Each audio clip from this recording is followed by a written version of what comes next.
Chapter 13. Description of the descendants of Dhruva Maharaj. Suta Goswami continuing. Text 1. Suta Goswami continuing to speak to all the rishis, headed by Shaunaka, said, after hearing Maitreya Rishi describe Dhruva Maharaj's ascent to Lord Vishnu's abode, Vidura became very much enlightened in devotional emotion, and he inquired from Maitreya as follows. Text 2. Vidura inquired from Maitreya, O greatly advanced devotee, who were the Prachetas? To which family did they belong? Whose sons were they? And where did they perform the great sacrifices? Text 3.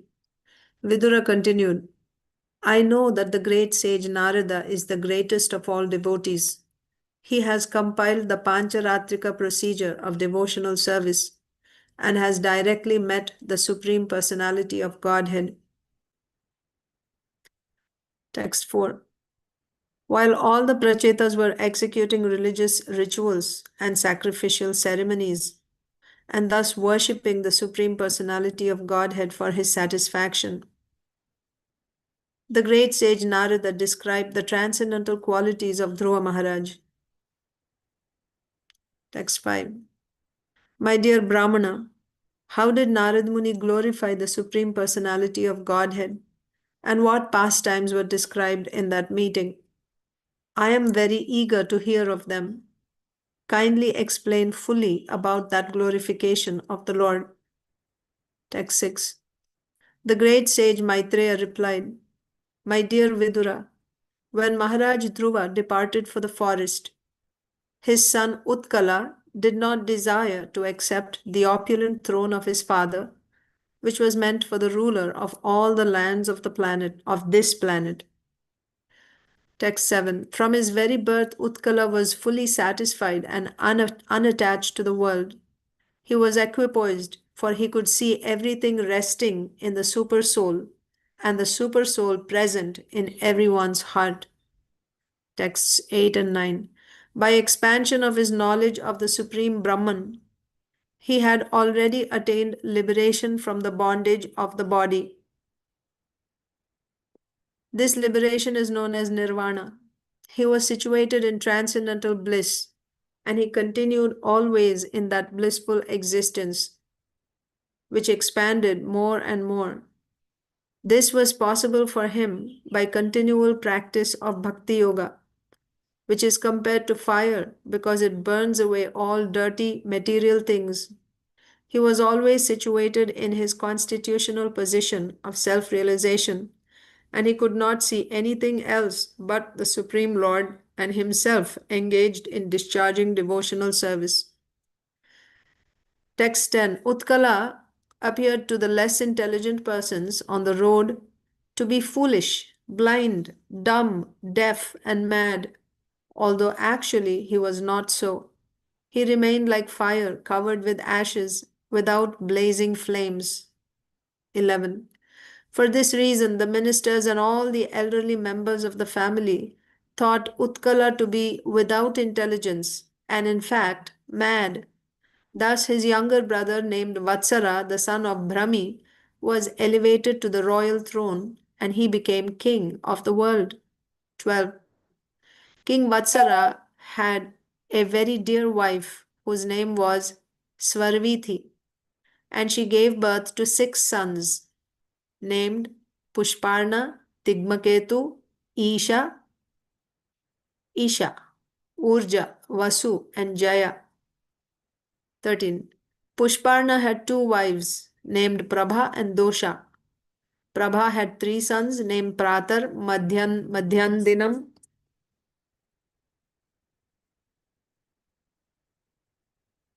and Sayam. 14. Dosha had 3 sons, Pradosha, Nishtha, and Vyushta.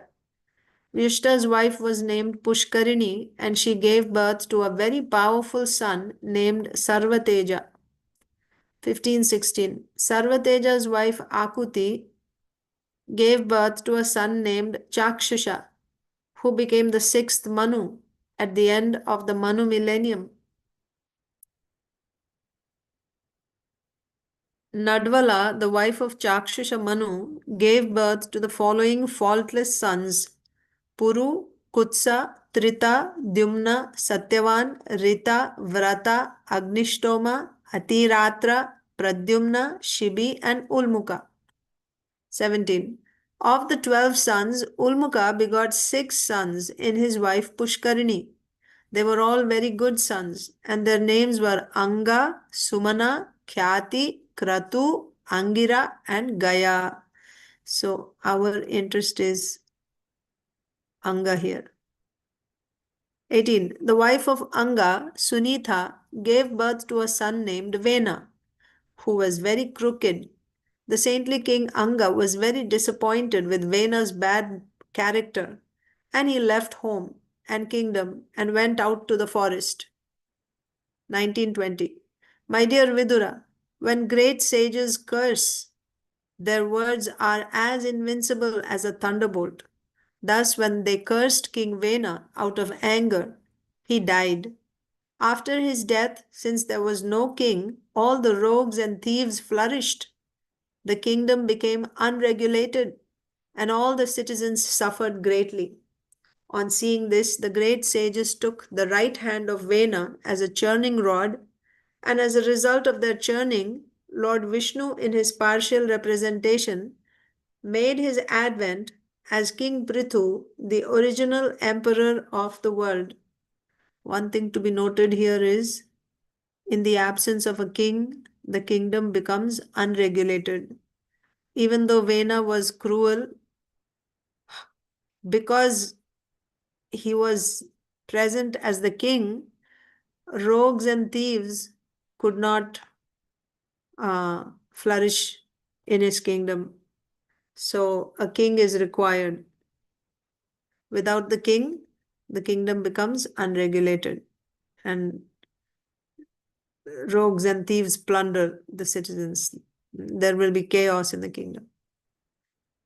So on seeing this, the great sages took the right hand of Vena as a churning rod, and as a result of their churning, Lord Vishnu, in his partial representation, made his advent as King PRTHU, the original emperor of the world. 21. Vidura inquired from the sage Maitreya, my dear Brahmana, King Anga was very gentle. He had high character and was a saintly personality and lover of Brahminical culture. How is it that such a great soul got a bad son like Vena, because of whom he became indifferent to his kingdom and left it? 22. Vidura also inquired, how is it that the great sages, who were completely conversant with religious principles, desired to curse King Vena, who himself carried the rod of punishment, and thus awarded him the greatest punishment, Brahmashapa? So the thing is, the king is beyond all reproach. Srila Prabhupada also says that if the king doesn't come under the laws of the kingdom. You cannot impeach the king. He should be beyond that. So even if some mistakes are done, it's not that he will be punished. He should be beyond punishment. Of course, for someone to be such a king, he should also be qualified, trained properly. Such a qualified person should become the king. And once he becomes the king, then he is beyond all reproach.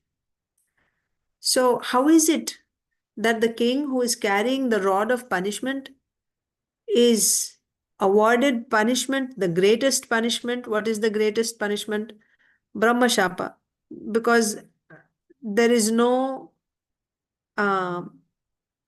counter to a Brahmana's curse. We also saw in the case of the Kumaras, when the Kumaras cursed their Brahmanas, Lord Vishnu could have nullified it, but he didn't do that. Why? Because he himself empowered the Brahmanas. That Brahmashapa cannot be countered. Brahmashapa is most powerful. The Lord himself made Brahmashapa powerful. Now, if he nullified the Brahmana's curse, he would be going against his own benediction. Again, we will see in the case of Parikshit Maharaj, when Shringi, a Brahmana, cursed Parikshit Maharaj.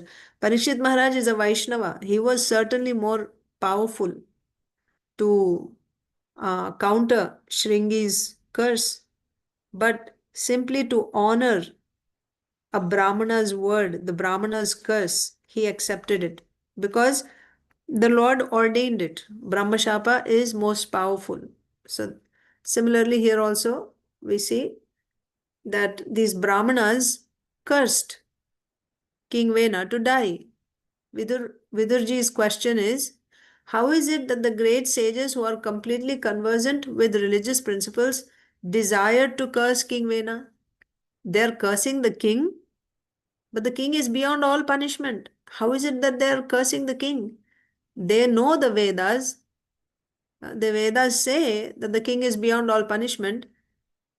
In spite of knowing the Vedas, how these Brahmanas curse the king is the question. 23. It is the duty of all citizens in a state never to insult the king, even though he sometimes appears to have done something very sinful. Because of his prowess, the king is always more influential than all other ruling chiefs. 24. Vidura requested Maitreya, my dear Brahmana, you are well conversant with all subjects, both past and future. Therefore, I wish to hear from you all the activities of King Vena. I am your faithful devotee, so please explain this. 25. Sri Maitreya replied, my dear Vidura, once the great king Anga arranged to perform the great sacrifice known as Ashwamedha. All the expert Brahmanas present knew how to invite the demigods, but in spite of their efforts, no demigods participated or appeared in that sacrifice. So, once upon a time, King Anga performed a great sacrifice. But the sacrifice could not be completed. Why? Because the Brahmanas were expert. Still, when they invited the demigods wouldn't come. 26. The priests engaged in the sacrifice then informed King Anga, O king, we are properly offering the clarified butter in the sacrifice. But despite all our efforts, the demigods do not accept it. 27. O king, we know that the paraphernalia to perform the sacrifice is well collected by you with great faith and care and is not polluted. Our chanting of the Vedic hymns is also not deficient in any way, for all the Brahmanas and priests present here are expert and are executing the performances properly. 28. Dear King, we do not find any reason that the demigods should feel insulted or neglected in any way. But still, the demigods who are witnesses for the sacrifice do not accept their shares. We do not know why this is so. 29. Maitreya explained that King Anga, after hearing the statements of the priests, was greatly aggrieved. At that time, he took permission from the priests to break his silence and inquired from all the priests who were present in the sacrificial arena. So you see, King Anga is the Yajaman, the person who is performing that yagya. So he maintains a vow of silence. So therefore, King Anga was silent when the yagya was being performed. But the yagya was not able to proceed properly because the demigods were not coming in spite of being invited. And all the priests came to King Anga and they were expressing their concerns. So hearing their statements, becoming aggrieved, King Anga first took permission from the priests to break his silence, and then he began to speak. So, and what is he speaking? He's inquiring from the priests. These are his questions. 30. King Anga addressed the priestly order. My dear priests, kindly tell me what offense I have committed. Although invited, the demigods are neither taking part in the sacrifice nor accepting their shares. So what is the problem? Why the demigods are not coming? 31. The head priests said, O king, in this life we do not find any sinful activity, even within your mind. So you are not in the least offensive. But we can see that in your previous life you performed sinful activities, due to which, in spite of your having all qualifications, you have no son. 32. O king, we wish all good fortune for you. You have no son, but if you pray at once to the Supreme Lord and ask for a son, and if you execute the sacrifice for that purpose, the enjoyer of the sacrifice, the Supreme Personality of Godhead, will fulfill your desire. So the demigods were not coming because there was some sin from past life on the part of King Anga. Then what is the remedy for that? They said you worship the Supreme Lord. You perform a sacrifice for the Supreme Lord, not the demigods, directly worshipping the Supreme Lord. Because when you worship the Supreme Lord, and if he is satisfied, automatically all the demigods also will come. And then his desired goal will be achieved. That is, he will get a son. So, they are suggesting that he pray at once to the Supreme Lord, and in order to do that, he should execute a sacrifice. 33. When Hari, the supreme enjoyer of all sacrifices, is invited to fulfill your desire for a son, all the demigods will come with him and take their shares in the sacrifice. So the problem previously was the demigods were not coming, and since they were not coming, they were not taking their shares also. So when they come with the Supreme Lord, they will take their shares. So that sacrifice will be successful. 34. The performer of the sacrifices under Karmakanda activities achieves the fulfillment of the desire for which he worships the Lord. Thus, for the sake of a son for King Anga, they decided to offer oblations to Lord Vishnu, who is situated in the hearts of all living entities. So just a quick note here, there are 5 types of karma. One is called Nitya karma. Nitya karma means activity, those karma activities which are done daily, Nitya karma. Like Sandhya Vandanam, for example. Then there is Naimittika karma. Naimittika karma means those activities which are done occasionally on certain occasions. So what are they? They are various samskaras on the occasion of the birth of a child, or Garbhadan samskara, Vivaha samskara. This is Naimittika karma.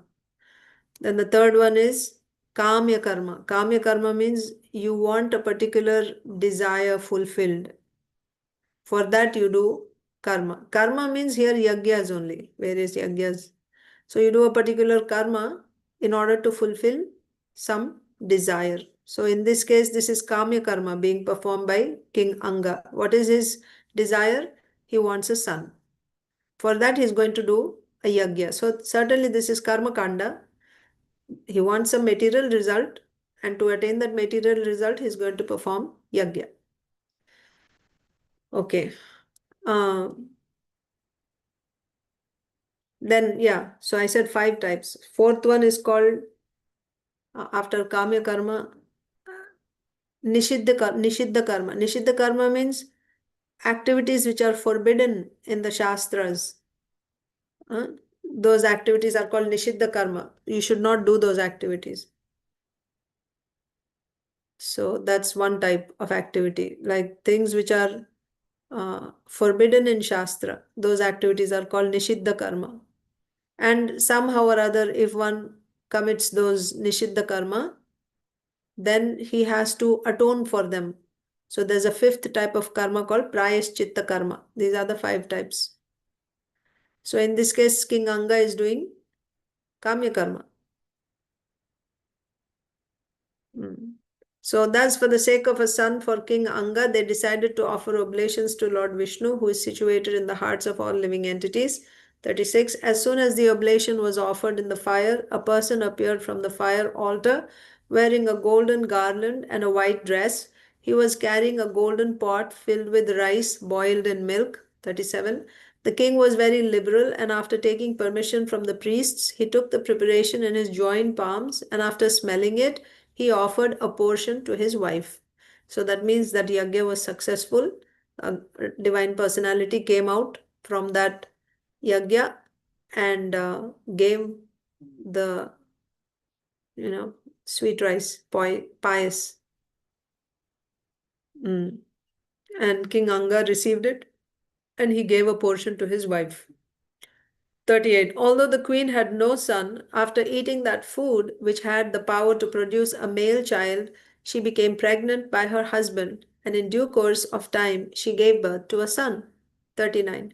That boy was born partially in the dynasty of irreligion. His grandfather was death personified, and the boy grew up as his follower. He became a greatly irreligious person. So his grandfather, that means his mother's father, maternal grandfather, was death personified. What does that mean? Death personified means he was a very cruel person. He would just kill people. So to all the people, he was like death personified because he would just keep killing everyone. So therefore, he is irreligion. He is being very cruel. He is irreligion. That's why this boy born of King Anga, was partially of the dynasty of irreligion, because from his maternal side, from his mother's side, mother's father was very cruel. So also another point here is a boy always inherits the qualities of his mother, and a girl inherits the qualities of her father in general. Girl inherits qualities of father and boy inherits qualities of mother. So now this boy born of King Anga will inherit the qualities of his mother, and his mother would have inherited qualities of her father, who was very cruel. So naturally now this boy also got the qualities of his mother's father. He is also very cruel. So his grandfather was death personified, and the boy grew up as his follower. He became a greatly irreligious person. This boy born of Anga after that sacrifice, the boy was very cruel. Text 40. After fixing his bow and arrow, the cruel boy used to go to the forest and unnecessarily kill innocent deer. And as soon as he came, all the people would cry, "Here comes cruel Vena! Here comes cruel Vena!" So he was so cruel, even as a boy, small boy. The way, uh, not the way, he would, just go to the forest and kill innocent animals like deer. And people were so scared of him. The boy was so cruel that while playing with young boys of his age, he would kill them very mercilessly as if they were animals meant for slaughter. 42. After seeing the cruel and merciless behavior of his son, Vena, after seeing the cruel and merciless behavior of his son Vena, King Anga punished him in different ways to reform him, but was unable to bring him to the path of gentleness.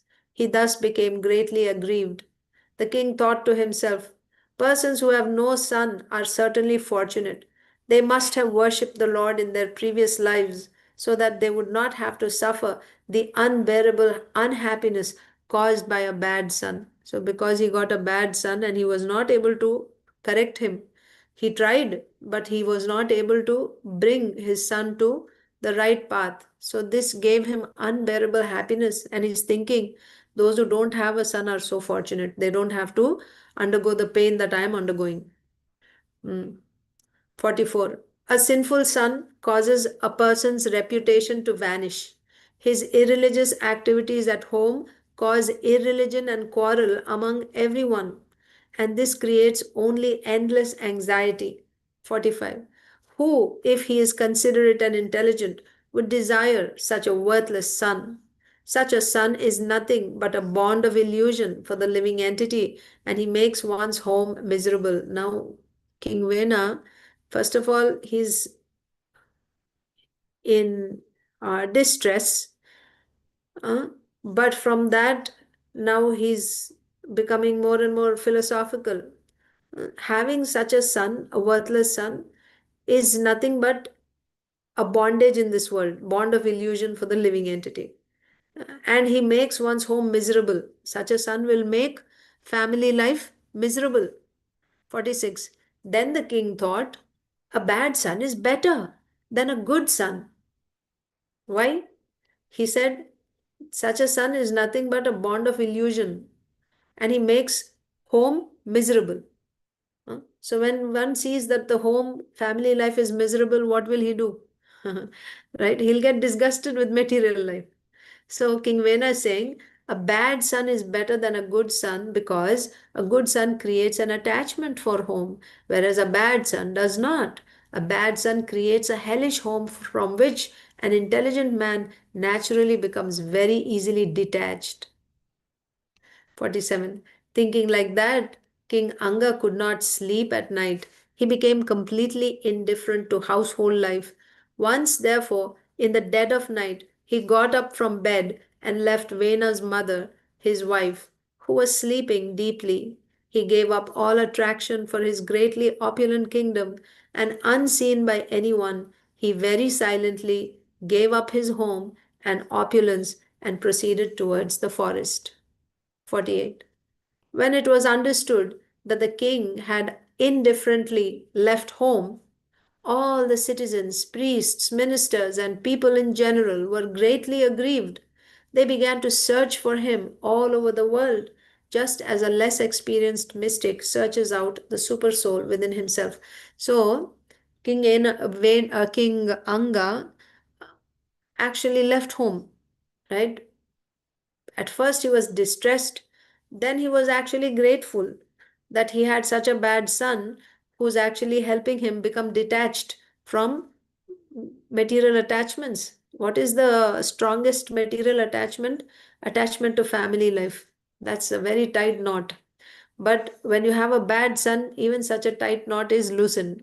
So he was feeling grateful for that. And then he just left home one night without telling anyone, even leaving his wife, not even telling his wife, he just left.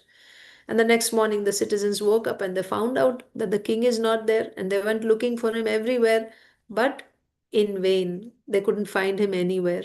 So that's why it said they began to search for him all over the world, just as a less experienced mystic searches out the super soul. So, one who is not experienced, a yogi, you have Yogaruda and Yogarurukshu. Yogaruda means one who is expert, but Yogarurukshu means he's still a neophyte in Ashtanga Yoga.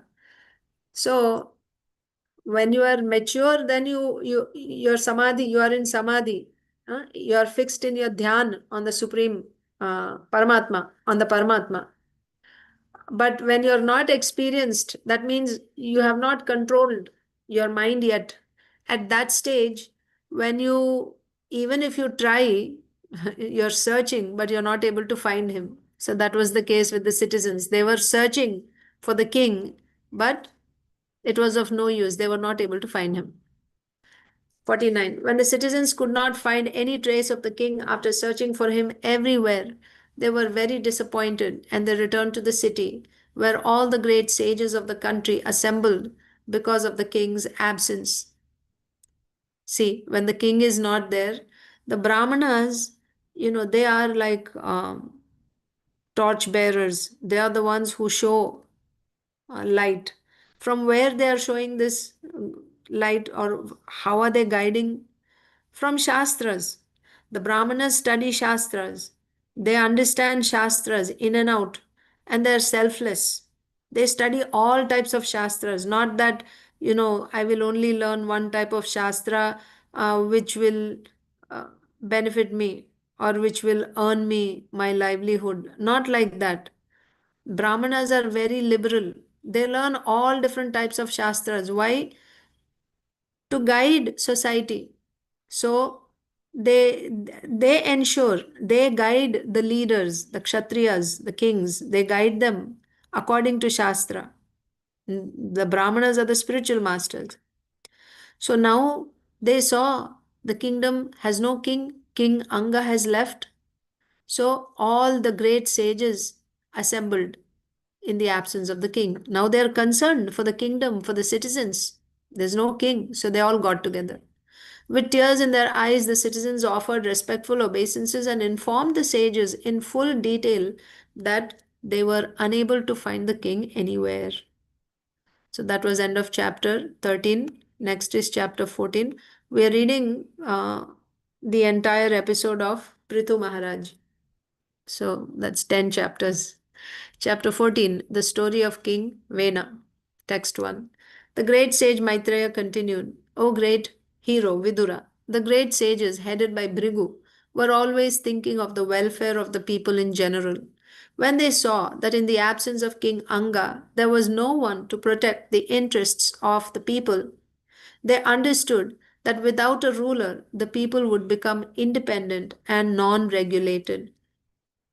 We need a leader, a ruler, a king. If there is no king, the people in general become independent and unregulated. So they won't follow dharma then. Text 2. The great sages then called for the queen mother Sunita. Who's this? This is Anga's wife, King Anga's wife. They called for her. And with her permission, they installed Vena on the throne as master of the world. All the ministers, however, disagreed with this. So these are the sages that came there, like like Sage Brigu and others. And they installed Vena. But the ministers who were aware of Vena's character, it was because of Vena that King Anga left the kingdom. They were aware of Vena's uh, cruel nature. So when the sages installed King Vena as the king, the ministers disagreed that he cannot be the king. Text 3. It was already known that Vena was very severe and cruel. Therefore, as soon as all the thieves and rogues in the state heard of his ascendance to the royal throne, they became very much afraid of him. Indeed, they hid themselves here and there as rats hide themselves from snakes. So the sages made Vena the king, even though the ministers opposed. uh, the sages, because the kingdom needed a king. So the sages thought, we will guide him, we will train him, we will teach him. Mm. So they made him the king. And immediately, now when the kingdom has a king, automatically all these, uh, you know, evil people or, the rogues and thieves and plunderers, out of fear of the king. Why? Not only is he a king, but a very cruel one. Huh? Even as a child, he would just kill other children. So when the thieves heard that Vena became the king, they became very fearful and they hid like snakes. Uh, I mean, when like rats hiding from snakes, they go into their burrows. Like that, all these thieves, they went and hid in their caves to protect themselves from the cruel King Vena. 4. When the king ascended to the throne, he became all powerful with 8 kinds of opulences. So, you see, a king has opulences, different opulences, and he's given because he's the representative of uh, the Supreme Lord, actually. So, he is empowered. A person who becomes a king is empowered with various potencies of the Supreme Lord from, so all the demigods also have, they are called vibhutis. The demigods are vibhutis. Vibhuti means what? Vibhuti means a potency of the Supreme Lord in a small percentage, in a small portion. When the potency is in a larger quantity, then that is called avatar. But if the potency is in a very small quantity, then that is called vibhuti. So all the demigods are vibhutis. That means their powers are nothing but a small portion of the potency of the Supreme Lord. So a king naturally receives a portion of the vibhutis of the different demigods. That's why King Vena, when he was made the king, automatically he received all these opulences. Hmm? He became all powerful with 8 kinds of opulences. Consequently, he became too proud. By virtue of his false prestige, he considered himself to be greater than anyone. Thus, he began to insult great personalities. Text 5. When he became overly blind due to his opulences, King Vena mounted a chariot and, like an uncontrolled elephant, began to travel through the kingdom, causing the sky and earth to tremble wherever he went. So then, when he got all these opulences, you see, that is why a qualified person should become the king, because he will know how to use the opulences that are given. It's like giving a knife in a child's hand. What will happen? An ignorant person, you give a child a knife, he won't know how to use it. Instead of using it for people's benefit, he will simply cause harm.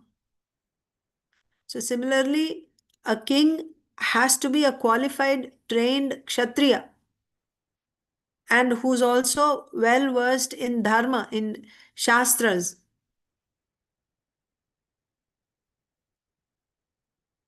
But here, Vena was a cruel man. So the result, so becoming a king means he's receiving all these opulences. He doesn't know how to use those opulences. These opulences are meant for ruling properly and guiding the citizens on the path of dharma so that they will progress spiritually. That's the whole purpose. Being a king is not an easy job. It's a very massive task, protecting the citizens. So, therefore, the king is given so many facilities because his job is very demanding. But even though he's given all these facilities, because of the training that he receives, he does not, a good king, that's why kings are supposed to be Rajarshis. Hmm? He will not misuse the facilities that are given to him. But if you put a low class person on the throne, what will happen? He will use all those opulences for his own lavish lifestyle, for his own sense gratification. So here, King Vena, when he became overly blind due to his opulences, what did he do? He mounted his chariot just like an uncontrolled elephant and began to travel through the kingdom, causing the sky and earth to tremble wherever he went. He's simply creating fear everywhere. Text 6. All the twice born Brahmanas were forbidden henceforward.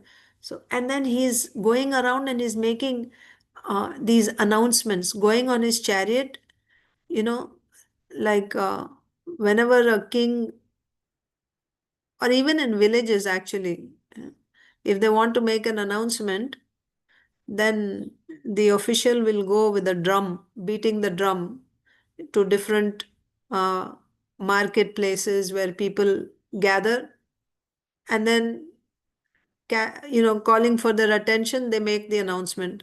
So now Vena is going everywhere on his chariot, and he's making this announcement, or he's sending his people and making this announcement. What is that? All the twice born Brahmanas were forbidden henceforward to perform any sacrifice, and they were also forbidden to give charity or offer clarified butter. Thus, King Vena sounded kettle drums throughout the countryside. In other words, he stopped all kinds of religious rituals. Yes, so he said, no one will perform any religious rituals, no sacrifices. Text 7. Therefore, all the great sages assembled together And after observing cruel, so once again, see, what did Vena do? Vena, when they made Vena the king, of course, the positive thing was all the rogues and thieves, they hid. They stopped plundering. But on the other hand, Vena becoming puffed up by his position and opulences, uh, he went and stopped all sacrifices. So now the sages became concerned. What is the whole purpose of human life? Even for your material activities, material life, whatever you want to do, that has to be done according to the prescriptions given in Shastra. If you don't act according to the prescriptions of Shastra, your work is vikarma. It is bound to bring you suffering. It will certainly bring you suffering and pain now and also in future.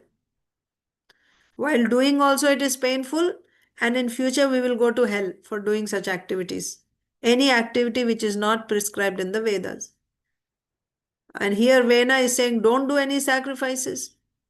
So the sages became concerned. Once again they assembled together. Therefore all the great sages assembled together and after observing cruel Vena's atrocities concluded that a great danger and catastrophe was approaching the people of the world. See, if we don't do yagyas, then there won't be any rains, there won't be any food, people will starve, they will die. Then what is the question of civilization, culture? Nothing will remain. Yagya is essential. So therefore the sages were concerned. Hmm?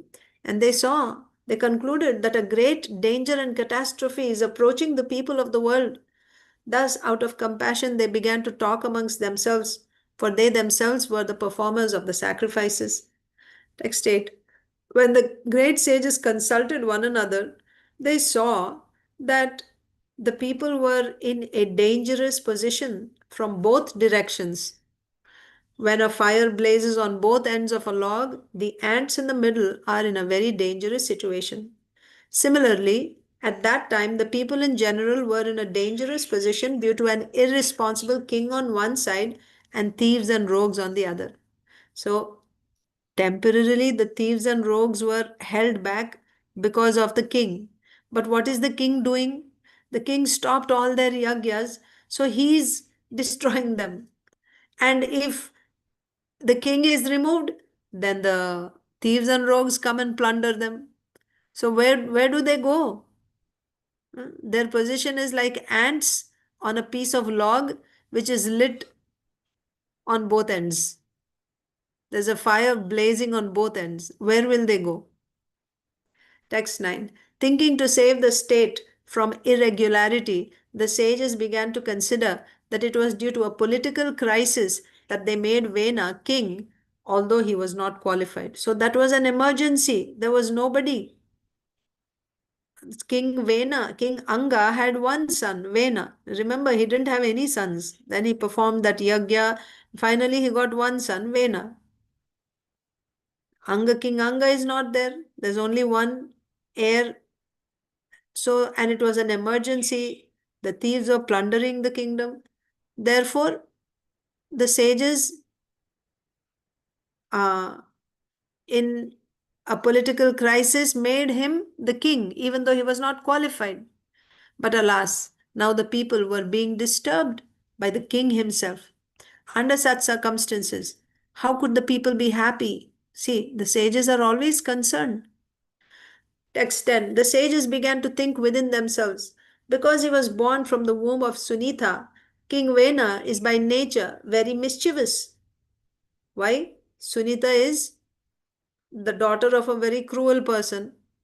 She had those cruel qualities, and being Sunita's son, Vena got her cruel qualities. So, being Sunita's son by nature, Vena was very mischievous. Supporting this mischievous king is exactly like maintaining a snake with milk. Now he has become a source of all difficulties. Text 11.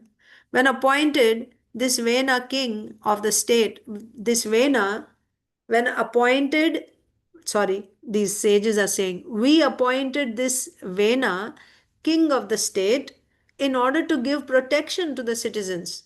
But now he has become the enemy of the citizens. Despite all these discrepancies, we should at once try to pacify him.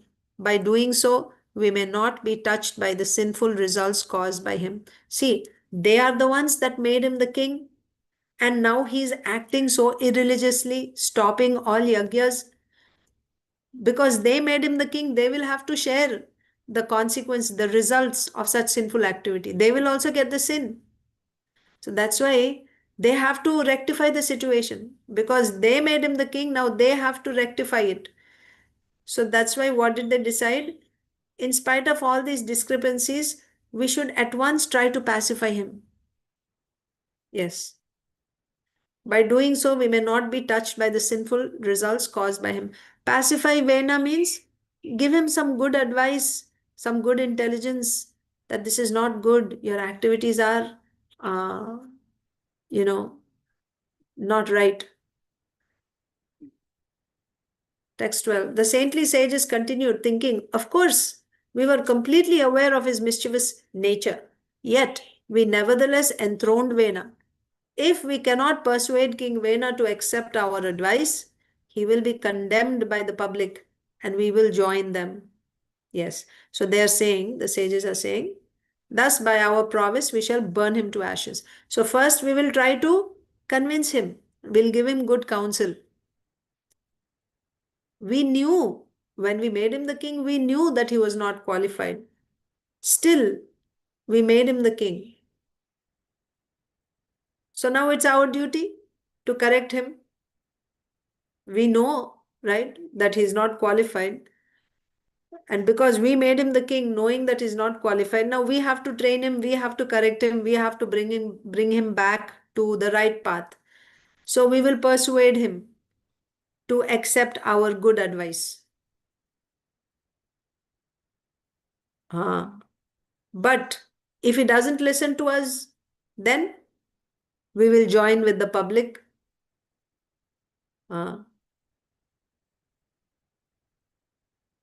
He will be condemned by the public. We will also join the public and condemn him. And because they are Brahmanas, by their Brahmanical power, they will burn him to ashes if he doesn't listen. But first, they are going to try to speak to him and pacify him. But if he doesn't listen, then they will remove him from his position. They'll actually kill him. Text 13. The great sages, having thus decided, approached King Vena. Concealing their real anger, they pacified him with sweet words and then spoke as follows. Text 14. The great sages said, Dear King, we have come to give you good advice. Kindly hear us with great attention. By doing so, your duration of life and your opulence, strength, and reputation will increase. So, although they were very angry with his activities, within their hearts they were very angry, but externally they were speaking very softly. They said, Dear King, we have come to give you some good advice. Please pay attention to what we have to say. And if you do that, if you listen to what we are saying, then you will have a long life. Your opulences will increase. Your strength, your fame will increase if you listen to us. 15. Those who live according to religious principles and who follow them by words, mind, body, and intelligence are elevated to the heavenly kingdom, which is devoid of all miseries. Being thus rid of the material influence, they achieve unlimited happiness in life. So if you follow dharma, then you will progress. So whoever has followed dharma, he has progressed. Materially also. So in dharma, you see, there is karma kandis who will follow dharma for the sake of material results. Then they get the material result. But if somebody wants spiritual advancement, he also has to follow dharma. This is important. That's also. So even if you want to make spiritual advancement, there also you have to follow dharma. How? You follow dharma not for the results that you get from dharma. Dharma, artha, kama. So you're not doing dharma for artha, for wealth. That shouldn't be the case. You shouldn't select your occupation based on the salary or the income that you're going to get. That is not dharma. Or you don't make spiritual progress by doing that type of dharma. Karma kandis, they do dharma. First of all, you have to understand what is dharma. Dharma is not occupational, the various professions or careers we have in society today. That is not dharma. Veda pranihito dharma. Veda pranihito dharma. This is 6th canto, 1st chapter, text 40. What is dharma? The Yamadutas asked the, I'm sorry, the Vishnudutas asked Yamadutas, tell us what is dharma. So they said, Veda pranihito dharma. That which is prescribed by the Vedas is dharma. And anything which is not prescribed by Vedas is adharma. So when you say dharma, occupational duty, it should be prescribed by Vedas. And why it will be, how do you decide what is your prescription? Based on your swabhava. Who will tell you what is your dharma by birth? You'll know whether you should do Brahmana's duty or Kshatriya's duty or Shudra's duty by birth. No. It is known by your guna. Guna means your qualities. That is your swabhava. That is identified by the Guru. He will identify what is your dharma, and based on that, he will train you. And after training, now you will be made to follow, to live doing that activity all your life. So that activities that you're doing according to the training that you received, that activity is dharma. By doing dharma, you can make spiritual progress. How?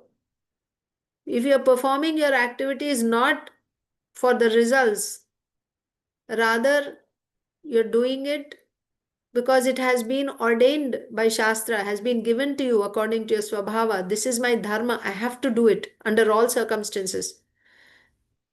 Not becoming disturbed in the face of difficulties or in the face of victory. You continue performing your dharma, both in happiness and distress, by tolerating pleasure, pain, victory, defeat, loss, gain. By this tolerance, what is happening is you're rising above the bodily platform. When you tolerate pains and pleasures and continue to perform your dharma, that is bringing you, because the pain, your body is getting pain, still you're pushing yourself. How are you able to do that? Right? When you're pushing yourself to do your dharma, and why are you, and how are you even able to do that dharma even though it's giving you pain? Because that is your swabhava. That dharma is given to you according to your nature. So therefore, even though it is giving you pain, you're able to continue doing that dharma. Therefore, it is very important for us to select our occupational duties according to our swabhava. Select means it should be given, it should be identified in us by a person, a Brahmana who is knowledgeable, a Guru who is knowledgeable in Shastra, who knows the science, who knows how to identify the swabhava of a person. Based on that swabhava, then he's trained and then he's given his duties. Now, when one follows those duties, performs those duties throughout his life, in spite of happiness or distress, that lifts him from bodily platform. This is the whole purpose of dharma. So here it is said, those who live according to religious principles, if he is making spiritual advancement, then what to speak of material results? Certainly, that is there, right? If he wants material result, he'll go to heavenly kingdom. where there is no miseries. So now the sages are convincing King Vena not to give up religious principles, not to obstruct the people from doing their religious principles, because this will only make everyone miserable. Text 16. The sages continued, O great hero, for this reason you should not be the cause of spoiling the spiritual life of general populace. If their spiritual life is spoiled because of your activities, you will certainly fall down from your opulent and royal position. Now he's the king, he's a leader. If his subordinates are falling down, he has to share that sinful reaction. Being the leader, he also has to share 1/6 of the sin of the citizens is shared by the king. You should not be the cause of spoiling the spiritual life of the general populace. If their spiritual life is spoiled because of your activities, you will certainly fall down from your royal position, opulent and royal position. 17. The saintly persons continued. When the king protects the citizens from the disturbances of mischievous ministers, as well as from thieves and rogues, he can, by virtue of such pious activities, accept taxes given by his subjects. Thus, a pious king can certainly enjoy himself in this world as well as in the life after death. So, Kshatriya means one who gives protection from getting hurt. So, when a king is able to protect the citizens, then he can collect taxes from them. So that means in this world also he is able to enjoy, and by doing his duties according to dharma, Kshatriya dharma properly, he will also make spiritual advancement.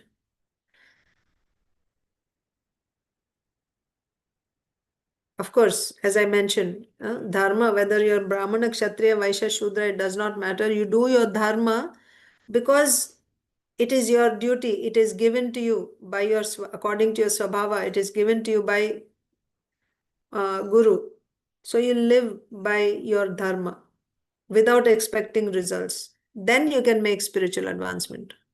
But if you want, if you are greedy for the results, then you'll get those material results, but no spiritual advancement, or very slow spiritual advancement. Text 18. The king is supposed to be pious, in whose state and cities the general populace strictly observes the system of 8 social orders of Varna and Ashram. So, if in a king's kingdom the people are following Varna and Ashrama dharma, then we can understand that such a king is pious. Also, where all citizens engage in worshipping the Supreme Personality of Godhead by their particular occupations. That means you're doing your particular occupation as a Brahmana, Kshatriya, Vaishya, Shudra, and by that occupation, whatever result you get, you offer all that to the Lord. You offer your occupation also and the result also to the Lord. So, if all the citizens are following Varna and Ashrama, as I said, Varnashrama is Dharma. So, if you're following Varnashrama Dharma, for the material result, if you want to enjoy the material result, then you're called a Karmi. But if you're following Varnashrama Dharma with, because that's your nature, that's your Swabhava, and you are doing your Dharma, but you're not yet, you have not become pure devotees yet. That means you didn't fully surrender to the Supreme Lord. That means you are still identifying with this body, identifying yourself as a Brahman, Kshatriya, Vaishya, Shudra. In that case, you have to do your dharma. But even that dharma, when you're doing, whatever you earn by doing your dharma, you offer it to the Lord with love. If all the citizens in a kingdom are like this, then we can understand that the king is very pious. Let me see how many more shlokas are there. Okay, I'll just complete this chapter for today.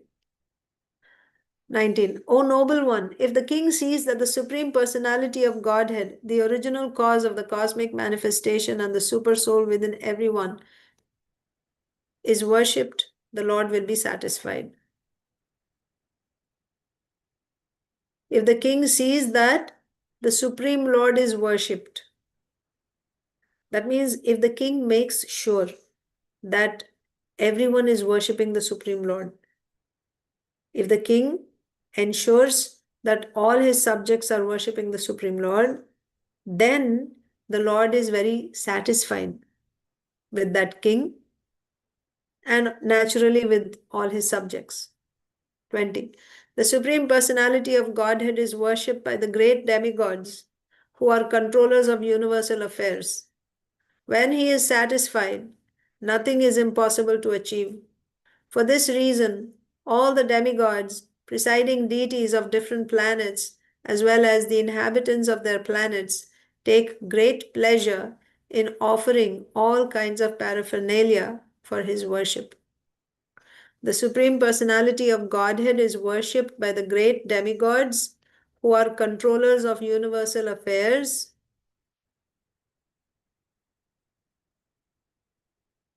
So the demigods are worshipping the Supreme Lord. When he is satisfied, nothing is impossible to achieve. For this reason, all the demigods, presiding deities of different planets, as well as the inhabitants of their planets, take great pleasure in offering all kinds of paraphernalia for his worship. That means even if you have material desires, you want something, if you worship the Supreme Lord, you can get. So therefore, even great demigods, who are the presiding deities of planets, and what to speak of their subjects, they're worshipping the Supreme Lord, making him so many offerings. Because if you satisfy the Supreme Lord, what can you not achieve? 21. Dear King, now all this is being said by the sages to King Vena, trying to persuade him to worship the Supreme Lord and also not stop the citizens from performing sacrifices to satisfy the Supreme Lord. Dear King, the Supreme Personality of Godhead, along with the predominating deities, is the enjoyer of the results of all sacrifices in all planets. The Supreme Lord is the sum total of the three Vedas, the owner of everything, and the ultimate goal of all austerity. Therefore, your countrymen should engage in performing various sacrifices for your elevation. Indeed, you should always direct them towards the offering of sacrifices. So, they're saying the sacrifices are enjoyed by the Supreme Lord along with the predominating deities of all planets. So, how will your kingdom flourish when you have proper rains, proper sunshine, all the grains and fruits and minerals? You get everything. When there's water, how will you get all these things? These are supplied by the demigods. So, when the demigods are satisfied with you, they will provide all this. And when will they be satisfied? When you perform sacrifices. So the Supreme Lord is the sum total of the three Vedas, the owner of everything, and the ultimate goal of all austerity. Yagyas and Vedas are very closely related. What are yagyas? When you perform a fire sacrifice, first of all, that sacrifice is performed according to the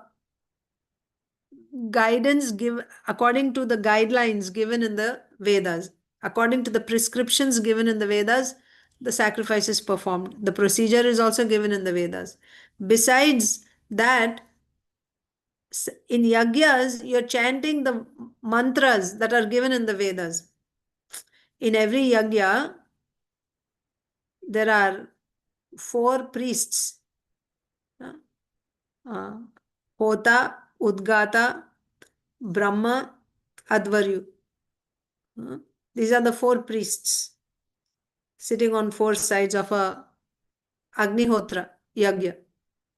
Now, each of these priests is reciting mantras from one of the four Vedas.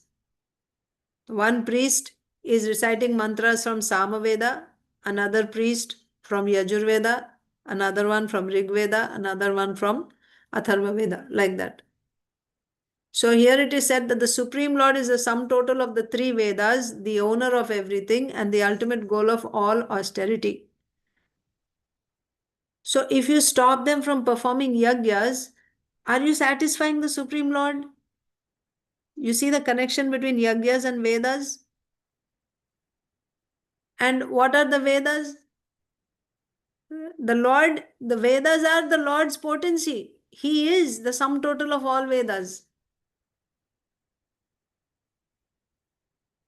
And the Vedic mantras are chanted in the performance of yagya. You are stopping yagyas.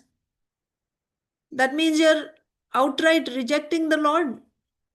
And if the Lord is dissatisfied, how can there be any prosperity? The Lord and all his subordinate, deities, the demigods, when they're satisfied, then you will get whatever you need. If you're dissatisfying them by stopping yagyas, how can there be any prosperity for you? That is their point. The Supreme Lord is the sum total of the three Vedas, the owner of everything, and the ultimate goal of all austerity. Therefore, your countrymen should engage in performing various sacrifices for your elevation. Indeed, you should always direct them towards the offering of sacrifices. You should not stop them. Rather, you should encourage them to perform sacrifices. 22. When all the Brahmanas engage in performing sacrifices in your kingdom, all the demigods who are plenary expansions of the Lord will be very much satisfied by their activities. So the demigods are called plenary expansions of the Lord. Why? Because they are vibhutis, as I told you. They have the potency of the Lord in small quantities. So they will be very much satisfied by their activities and will give you your desired result. Therefore, O hero, do not stop the sacrificial performances. If you stop them, you will disrespect the demigods. 23. King Vena replied. So after listening to all this, what did King Vena say? You are not at all experienced. It is very much regrettable that you are maintaining something which is not religious and are accepting it as religious. Indeed, I think you are giving up your real husband who maintains you and you are searching after some paramour to worship. So they are saying you should worship the Supreme Lord. That means when you perform yagyas, you're satisfying the Supreme Lord, you're satisfying the demigods. What is King Vena saying? That I am maintaining you, I am your husband because I am maintaining everyone. And you're talking about satisfying someone else, the demigods and the Supreme Lord. He's saying you are all accepting that which is not religious as religious. What is religion? According to Vena, the one who is maintaining you, I am maintaining you, I am your husband. You should be surrendered to me. You should worship me. So instead of serving your real husband, you're searching after a paramour to worship. 24. Those who out of gross ignorance do not worship the king, who is actually the supreme personality of Godhead, experience happiness neither in this world nor in the world after death. So Vena is saying that the king should be worshipped. So yeah, it's true that the king is a representative of the Supreme Lord. But what does that mean? King is a representative of the Supreme Lord means you're offering, you're worshipping this, you're seeing, because you're not able to see the Supreme Lord directly.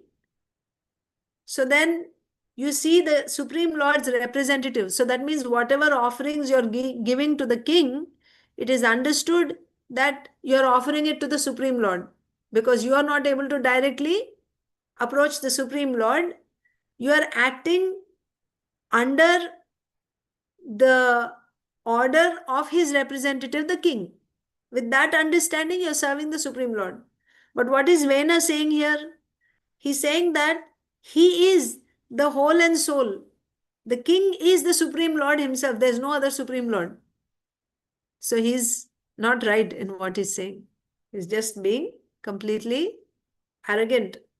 Those who out of gross ignorance do not worship the king, who is actually the Supreme Personality of Godhead, he's saying, experience happiness neither in this world nor in the world after death. 25. You are so much devoted to the demigods, but who are they? Indeed, your affection for these demigods is exactly like the affection of an unchaste woman who neglects her married life and gives all attention to her paramour. 26, 27. Lord Vishnu, Lord Brahma, Lord Shiva, Lord Indra, Vayu, the master of air, Yama, the superintendent of death, the sun god, the director of rainfall, Kuvera, the treasurer, the moon god, the predominating deity of the earth, Agni, the fire god, Varuna, the lord of waters, and all others who are great and competent to bestow benedictions or to curse, all abide in the body of the king. So, as mentioned earlier, a king has a portion of opulence of all the demigods. Why?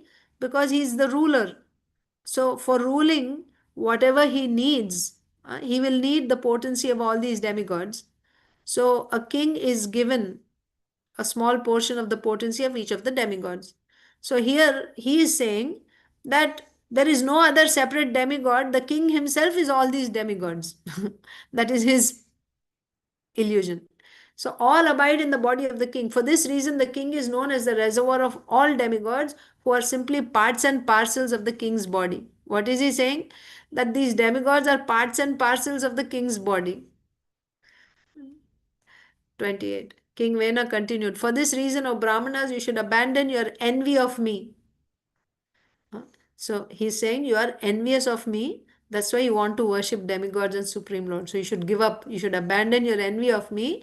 And by your ritualistic activities, you should worship me and offer me all paraphernalia. If you are intelligent, you should know that there is no personality superior to me who can accept the first oblations of all sacrifices.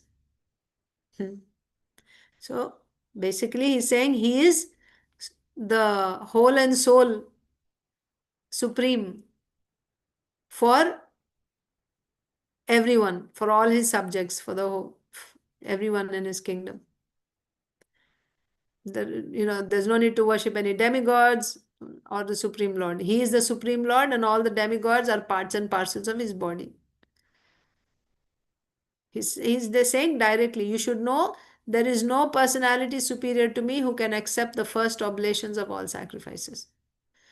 29. The great sage Maitreya continued, thus the king who became unintelligent due to his sinful life and deviation from the right path became actually bereft of all good fortune. He could not accept the requests of the great sages, which the sages put before him with great respect, and therefore he was condemned. So they tried, but he didn't accept. Rather, on the contrary, he was finding fault with them. And he's saying, you also worship me. So he is condemned. 30. My dear Vidura, all good fortune unto you. The foolish king who thought himself very learned thus insulted the great sages. And the sages, being broken hearted by the king's words, became very angry at him. 31. All the great saintly sages immediately cried, kill him, kill him. He is the most dreadful, sinful person. If he lives, he will certainly turn the whole world into ashes in no time. This is the concern of the sages. When society is walking or running on the path of irreligion, the sages can see how dangerous it is. They're all running towards their ruination, towards hell. And being compassionate, the sages cannot tolerate this. That's why they try to bring everyone back to the path of dharma. Don't reject dharma. Dharma is there for our spiritual upliftment. Leaving dharma, going against dharma, we cannot make any progress. And here Vena is stopping. He is saying, no need to follow any dharma. I am your only protector. And this was greatly, this was a great concern for the sages. So when they saw that he's not going to listen, they decided he has to die. He's going to destroy everything. If he lives, he will certainly turn the whole world into ashes in no time. He has to be killed.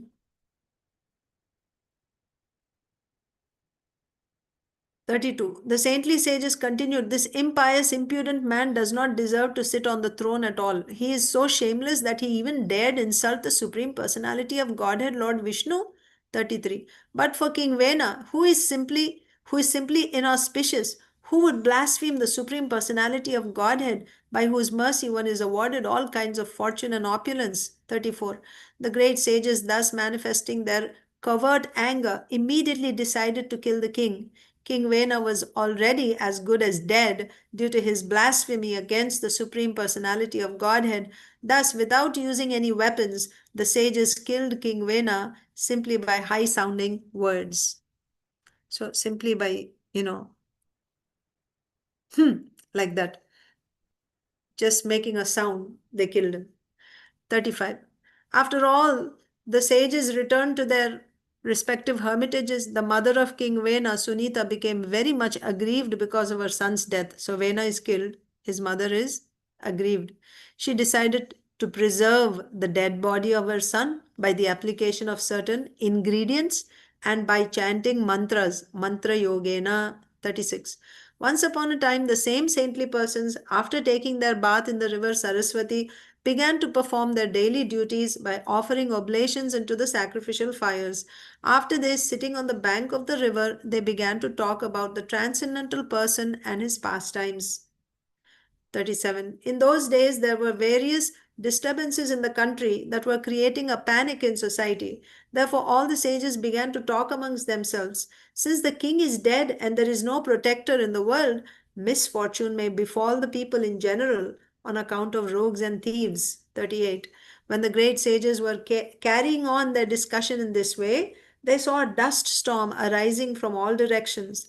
This storm was caused by the running of thieves and rogues who were engaged in plundering the citizens. So, what happened? Vena was killed. That means now there is no king. Okay, nobody is stopping the people from performing their religious performances, their yagyas and sacrifices. But because of not having a king, now the rogues and thieves started uh, flourishing.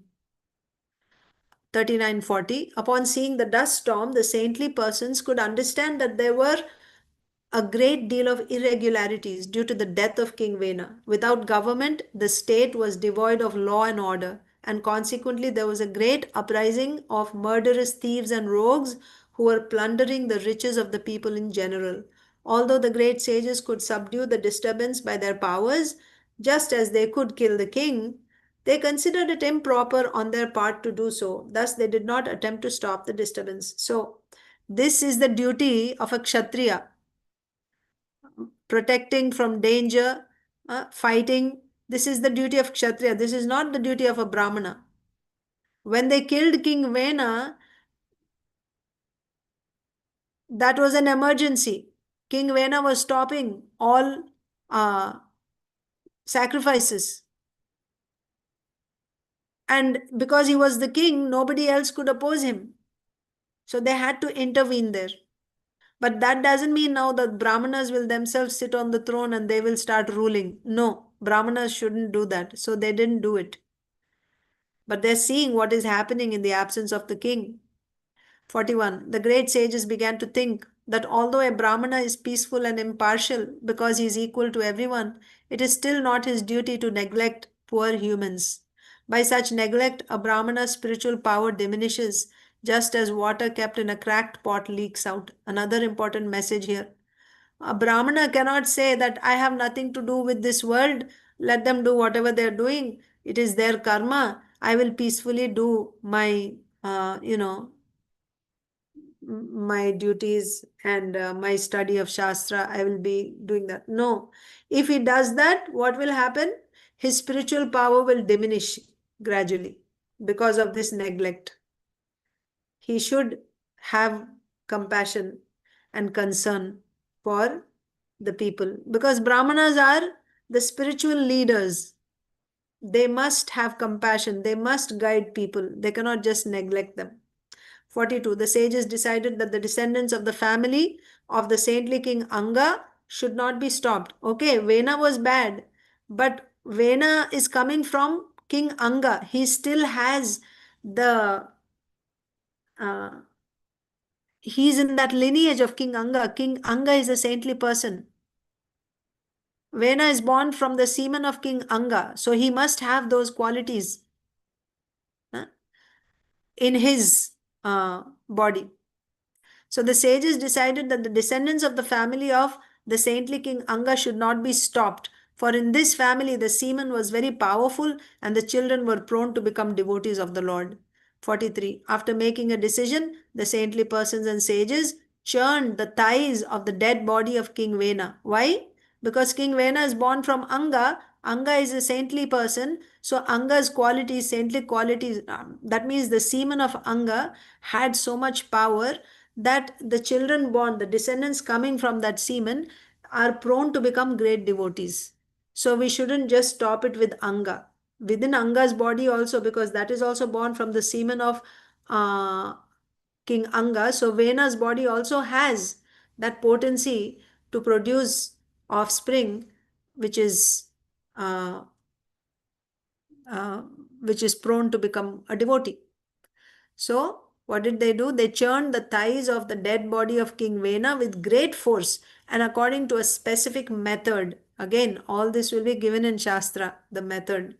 As a result of this churning, a dwarf like person was born from King Vena's body. 44. This person born from King Vena's thighs was named Bahuka, and that means all the bad qualities, they came out first. A black person came, short black person called Bahuka, and his complexion was as black as a crow's. All the limbs of his body were very short, his arms and legs were short, and his jaws were large, his nose was flat, his eyes were reddish, and his hair copper colored. 45. He was very submissive and meek, and immediately after his birth he bowed down and inquired, "Sirs, what shall I do?" The great sages replied, "Please sit down." Nishida means sit down. Thus, Nishada, the father of the Nishada race, was born. So his name became Nishada. 46. After his, Nishada's birth, he immediately took charge of all the resultant actions of King Vena's sinful activities. As a result, this Nishada class are always engaged in sinful activities like stealing, plundering, and hunting. Consequently, they are only allowed to live in the hills and forests. So that's the end of chapter 14. In the next session, we can read chapter 15. We will stop here for today. Hare Krishna.